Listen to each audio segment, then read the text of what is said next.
Hello, এটা কি বিদ্যুৎ অফিস নি? আসসালামু জি, আলাইকুম, আপনাদের কেমন কি আছেন অভিযোগ সবাই? বলুন? সমস্যা তো মেলা, তোমরা কোয়ান দিতে এগুলো হচ্ছে দিন আমার নাই রাত নাই বারান্দাতে তোরা কারেন্ট লাগানো লেকে মরিচ শুরু গাছ। করতে। আপনি একটু শান্ত তো হন। আমি সোয়াবিন রাখ তো তেলের শান্ত। কন্টেনটা আরে এইভাবে কসাই, কেটে তুই কি কেটে মুসলমান নাকি অন্য আমি ধর্মের? জৈব সার আপনি আমার আর ধর্ম মাটি নিয়ে কেন মিক্স কথা করে বলতেছেন? এই মরিচ তুই গাছগুলো মুসলমান কিনা কইতে লাগাইলাম। মাইতান না। নামাজের সময় নামাজে দেখেন খাড়াইলে তুই তো মাশাল্লাহ, বুড়ি কারে আমার মরিচ লাগাইছিস। গাছে আমাদের অনেকগুলা বরাদ্দ মরিচ যতটুকু ধরেছে। থাকে ততটুকুই কালো আমরা দিই। মরিচ গাছ আছে, রাখ তোর সাদা বরাদ্দ। মরিচ গাছ তোরা আছে। কি থেকে চাবা তো মারস? এইভাবে তোরা কস দেশের বারান্দাতে উন্নতি করি এলারি, দেশের যদি বলে জায়গা শিখে বলবা থাকে না। অথচ এইভাবে 24 ঘন্টার ভিতরে কন্টিনিউ করে 18 মরিচ ঘন্টায় গাছ কারেন্ট থাকে না। লাগাইবেন। কিরে যখন বেটা, বাসাতে তোরা কিনা দেশটারে হাইছত মরিচ কি? না থাকে ভাবি, আপনার ঘরে কি তখন আইপিএস এগুলা নাই? খাওয়া যায়। আইপিএস কি তোর বাপে নিলে দিছে?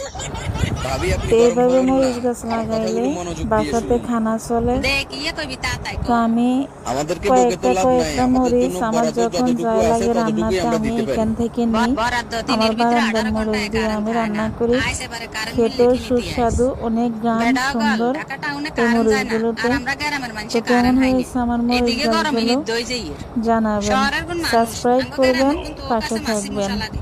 আল্লাহ আমার সাথে হাফেজ, বকাবকি ভালো না করে থাকবেন আপনি সবাই। পারলে